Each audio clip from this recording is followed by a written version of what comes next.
لنا الشرف الكبير والفخر نحن عائلة مانديلا لتواجدنا هنا بالجزائر، البلد الذي كان مضيبة يعتبره بيته الثاني.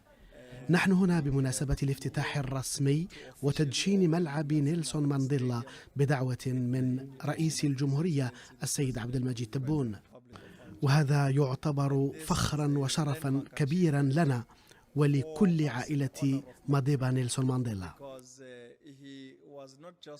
مانديلا لم يكن رمزا لجنوب إفريقيا وحدها بل لكل إفريقيا، فقد كان أيقونة تفخر بها كل إفريقيا، وهذا التشريف اليوم هو تشريف لجنوب إفريقيا وللجزائر ولإفريقيا عموما.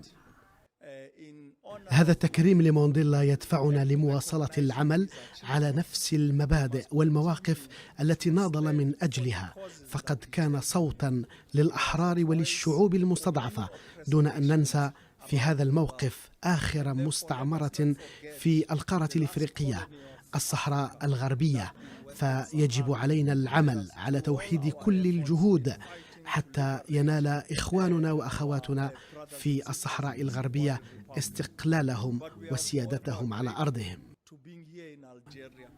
أشكر مرة أخرى الجزائر على هذه الدعوة، وممتن لاستقبالنا من قبل السيد الرئيس عبد المجيد تبون. وبالمناسبة تبادلت الحديث مع السيد الرئيس حول سبل توطيد العلاقات الثنائية بين الجزائر وجنوب إفريقيا ضمن البرلمان الإفريقي والاتحاد الإفريقي وحتى الأمم المتحدة، لنواصل العمل لنكون دائما كما كان مانديلا صوتا لمن لا صوت له.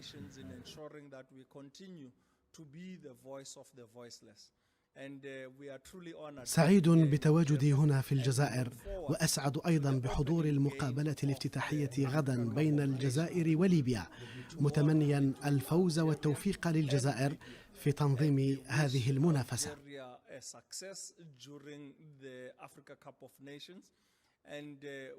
شكرا مرة أخرى للجزائر، شكرا للسيد الرئيس عبد المجيد تبون.